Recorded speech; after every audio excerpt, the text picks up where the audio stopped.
Right, welcome back. Okay, longest intro to a video ever. What we're doing today, as you can probably tell, is we're returning these forks back to their original factory spec.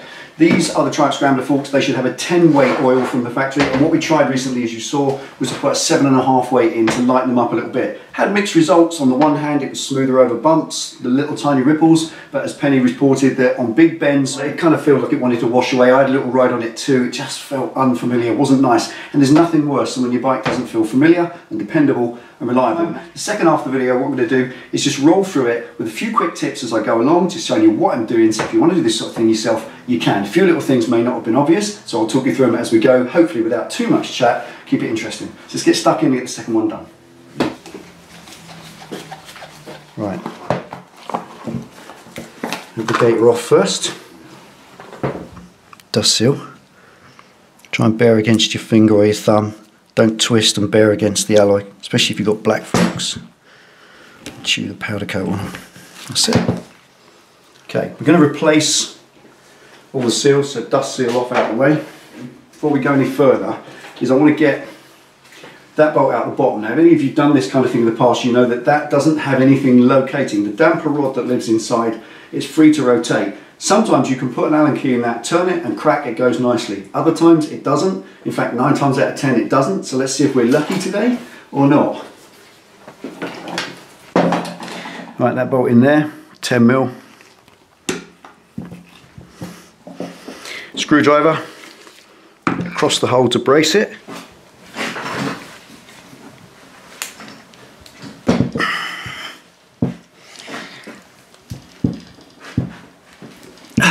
Okay, sometimes it does, sometimes it doesn't. We'll just drain the oil out quick.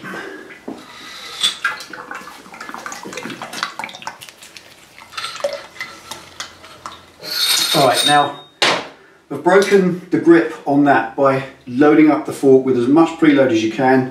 Give it a good snap and you'll feel it go crack.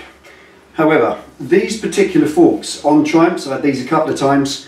What Triumph do in their infinite wisdom is they use a thread lock on the bolt itself. The little tiny bolt in the bottom, when they get stuck, the damper rod inside just spins round and round and round like that. And that thread lock is not going to let that come out easily. So, little trick for you that works every single time is take a Stanley knife, take an old broom, and just turn the end of your broom into a pencil, like that. Sharpen it up, pop that in the vise. I know it looks daft, honestly, but watch, it works. What you're looking to do is hold the damper rod still inside. It's got a tapered hole down inside it. We've now got a tapered wooden spike. So slide that up on top. That spike will go inside. You can feel it softly go in there. So pop it on. Take a soft rubber mallet. If you don't have a soft rubber mallet, use a piece of wood with a cloth on the end and just tap that on the end. So what you're doing is, that damper rod is a tube on the end, and it's a tapered tube, and you're hammering it onto the wood, and the wood being soft, it grips the inside of it, and then you do it slowly. You go and key in the end. You've already cracked the difference, it's not going to come off easily. So just turn it gradually. If it starts to judder, like that's because the damper rod is actually juddering around the wood. So in that case, take your hammer, tap it back on a little bit, and as it comes off, there we are, there it is. That's it, got it first time. Now if that really won't come, there's the bolt, if that will not come out no matter what you try, what you can do is a little bit of heat on the end, because as I said, the manufacturer, the factory uses a little bit of thread lock on that, so you get one of those lighters, like a storm lighter on my pen. Yeah, they look like a jet flame. Little jet flame lighter, right in the end of there, careful not to melt your paint. Heat the bolt up and that will break the grip on the thread lock. You better get it out. So there we are, that's the bottom bolt out. Now we can actually take the clip out and pull it apart. Tap it off the end. Okay, next thing, in the top there's a little metal clip. And again, use your thumb, try not to lever against that too much and scratch it. And try and get that out there. Obviously be careful with sharp tools around the chrome, try not to chip or scratch it. Okay, pop that out. Now there's a little tiny silver spring there. You're going to put new seals in, so don't worry about that. I'm just going to get it out of the way. That's part of the old fork seal. Let's get rid of that. Now at this point, the fork seal itself is free to come out, and I've heard people use a trick of digging them out. Honestly, don't go digging them out, because you're putting sharp tools again all near that chrome. Easiest way to get them out is once the damper rod's out the bottom, just slide hammer like you saw in the first part of the video. A couple of good strikes. 1, 2, 3. There it is, comes apart. And what it will do is this bush here will grip hold of the bottom. It will hit against underneath there, and it will pull it straight out of its little cup, piece of cake. Let's get all this cleaned up now. Let's get it all laid out. Start getting everything washed.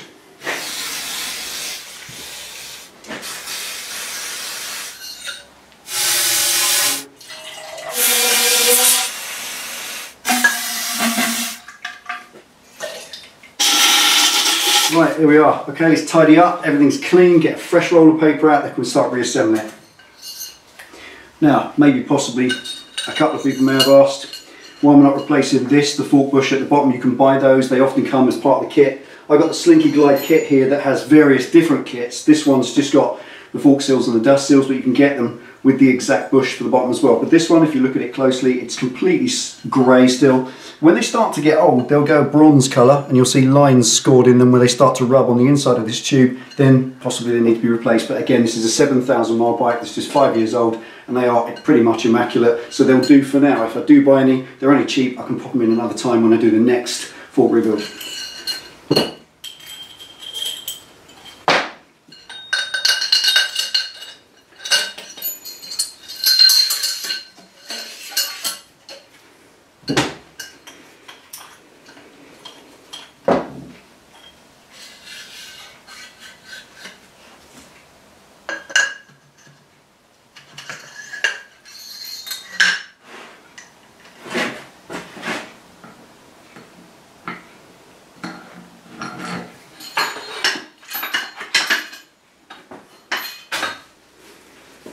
Whatever works.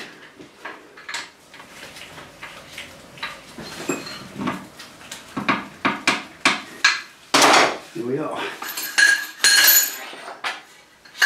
Okay, right, we now have damper rod bolt installed at the bottom, nice copper washer. If you're concerned, you can torque it up to the relevant torque if you wish. You can also put things like Hylamar, which is like an oil sealant on it. But if you're going to thread lock it, just remember one day you might have to get it out. I've never thread locked one in my life, and I've never needed to. Right, the next thing to insert is this. This is the top bushing. So that drops down into a recess at the top. You see there. There's a little recess down in there.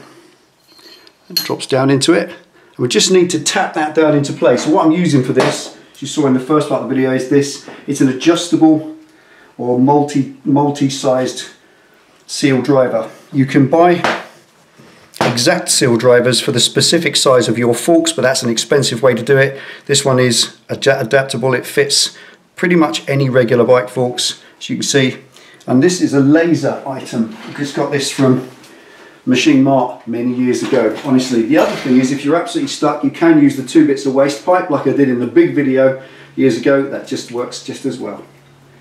That over the top, slide down. They just sit evenly, space them. They've got little slides on them so they move. Space them so that they're in thirds, and then insert that. Get it tapped down until the seal driver sits against the top. And then come in again, put the washer in this time. That will hit on top. So again, seal driver back over. That just adds weight so you can tap on it, and then just hit that back in until that little gap closes. Job done. There we are. That's it. And what you're looking for is a nice gap, deep enough for the seal itself to sit in and still be able to get the circlip round. But as long as that seal, as long as that little piece there taps all the way down in and meets the top, you know you're down in deep enough. Next thing, fork seal. Right. Now in the video I did a while ago, I was working on an old pan-European fork that had little bits of rust chips and little pit holes in it and all sorts. Now if this fork was anything other than perfect, I would use a simple barrier around the fork. The fork seal itself, here we are, that's the fork seal, that's the dust seal. Now the actual fork seal itself has got soft rubber lips around the inside that then sit there and prevent the oil from leaking out. Obviously if you've got pit holes and rust spots down here and you slide your new seal over the top of them, then you're going to lacerate the seal and potentially damage it on the way down. And this area of the fork, if you pull that up to its full height, that area of the fork there is the bit that sits between the top and bottom yoke. So it sometimes does get rusty around where the yoke actually grabs hold of it. You'll get corrosion and pit marks. So all of that could damage the new fork seal. So all you need, if you're going to do that, is a little piece of this. This is milk carton. You know the plastic milk cartons? Just take a piece of that, cut it into a little square, make a cone like that. A little cone on top of the fork. Then put the fork seal on the cone like that. Then you can pull that down over the fork leg with the cone, with this piece of plastic acting as a barrier between anything sharp on here and the soft brand new rubber lips of your fork seal. That's very important. This is a brand new fork almost. It's absolutely flawless. There's not a mark on it, so I'm not going to bother with this. I don't need to, but if you're going to, a little bit of rubber lube or some oil on that and slide the whole thing down, and when you get it down there you can just slide that out the way. Simple rubber gasket, but I'm not going to need that. What I'm going to do instead with mine, a little bit of red rubber lube on it, just on the inside edge of the seal, like that. Just around the inside, give it half a chance. So we slip that over, start one side, just gently work to the front, slip it over, and then just gently work it down. Don't push it, just let it slide down on its own.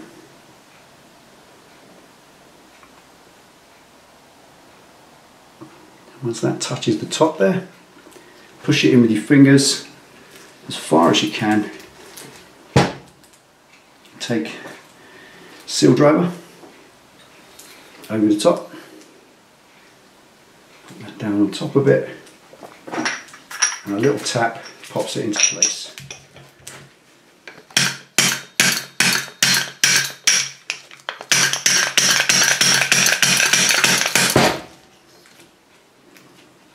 Now just check visually what you're looking for in that track. There's a little groove that sits above the fork seal, and that little groove is for the clip. So just look at it all the way around, roll it round, make sure you can see that groove all the way around. If not, then the seal isn't down far enough. So again, a couple more taps and it's in. There we are, job done. That's it. Finally, the clip itself. This little clip fits into a recess all the way around. So looking at it, push the back side in. Obviously there's an open side, so push the back side in first into the groove and then bring the others in afterwards. Now all you should need to do is with a little screwdriver just slide it down gently and it should snap willingly into its little slot. There we are, like that. That's it. Right. Finally, dust seal. Dust seal's the same. Again, the same with the dust seal. If you haven't got perfect forks, use that little gasket trick. Pop that down and that will just go in with finger pressure. And there it is. That's it. You put the oil in now. Collapse the fork all the way down with nothing inside it. And the manual in this instance suggests 517 cc's or millilitres. So nice clean jug, and also 123 mils from the top. So let's just pop a quick 500 in there first of all. I guess it's halfway there. There we go. That's it. Right. So 517 mils. You're going to want to check. Obviously there are several readings on the Bonnevilles. That's 480 something, I think, from the Bonneville. I think it's even less for a Thruxton, and the Scrambler is 517. So point I'm making is they are different, so take the trouble to make sure you find out exactly how much fork oil your fork takes precisely, because it is a bone dry fork inside there. And then at the same time, the second version of measure, the second way to measure it, is the distance from the top. So we're going to use both to cross-reference that we've got the right amount. So what I'm going to do is pop that in, get 500 going on straight away.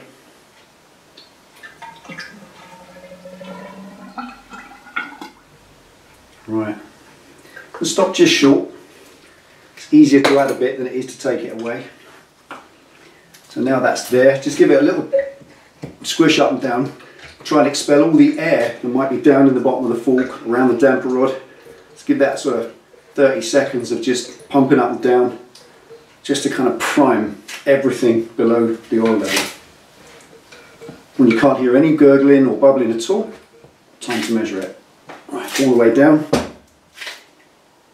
and measure the top. Tape measure. It gives us in the manual 123 mils from the top. So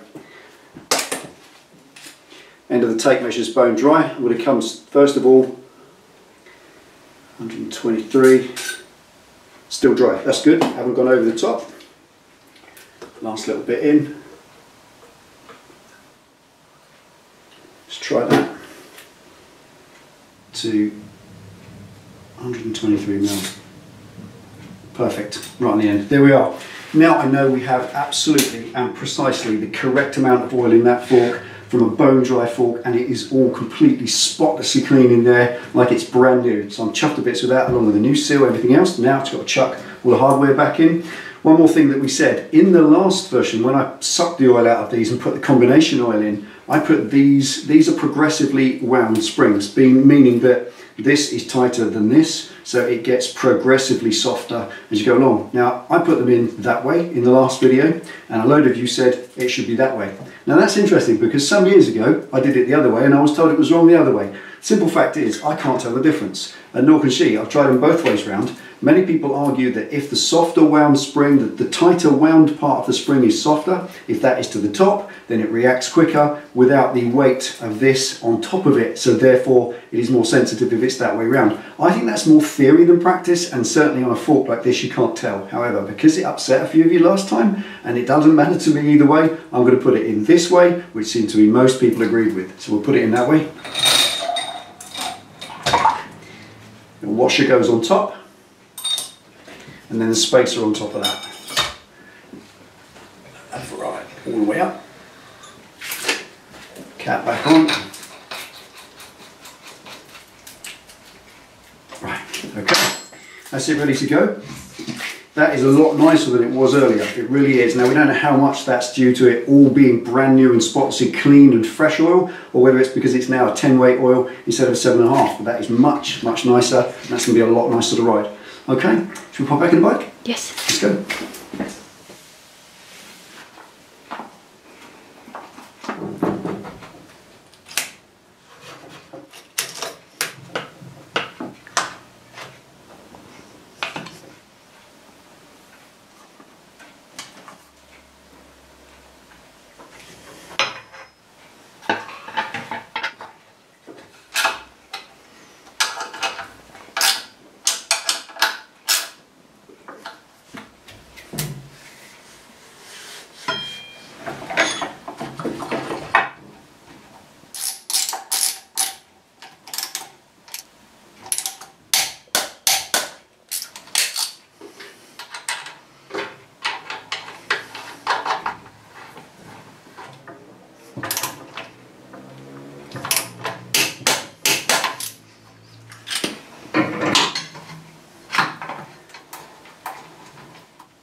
Right, there we are, a complete fork oil change on a Triumph Scrambler 2013. That really wasn't difficult, was it? I know a lot of you latched onto the video with the suction pump and put in a simple amount back in. That's fine, that's a second-rate way to do it. It works okay, but we were doing an experiment to see whether that 7.5 weight oil worked, and it did in one vein but not in the other, so we've gone back to the 10 weight. It was an experiment, and that's what experiments are for. If it turns out that it was okay before, then that's what you do. You go back to it. It's about information and experimenting to make sure you get the best ride out of your bike that you can. And with 10 weight, that is. Also, what we've upgraded today is the fact that we've properly cleaned those forks out. A few of you made that point, and you're absolutely right. To take that apart, you get all the shavings, all the sludge out the bottom, all the crap out of there, and it really does clean everything out properly. And those forks will behave a lot better now for at least the next 3 or 4 years until it needs doing again. Got the seals from Wemoto, Slinky Glide. Put them in underneath so you've got a nice link for them. You can also get bushing kits and all sorts of stuff, plus fork springs. There's just nothing you can't buy for your forks if you want to upgrade them and make them well again. Simple as that. So there we are. If that helps you, I hope it did. We enjoyed it today, didn't we, Pen? We did. And you're going to enjoy your new ride on your forks, aren't you? I sure will. I hope so after all that. There we are. Hope you like the broomstick trick. It works every single time. Just whittle it into a pencil point, ram it in there in the vise, and you'll get that out every single time. That sort of thing is what old mechanics do. You don't have to be an engineer to do stuff like forks. It's very, very simple. So there we are. I wish you luck with yours if you're going to do them. Take it easy, ride safe. Last word to Penny. Ride safe. Have a wonderful day. See you next time.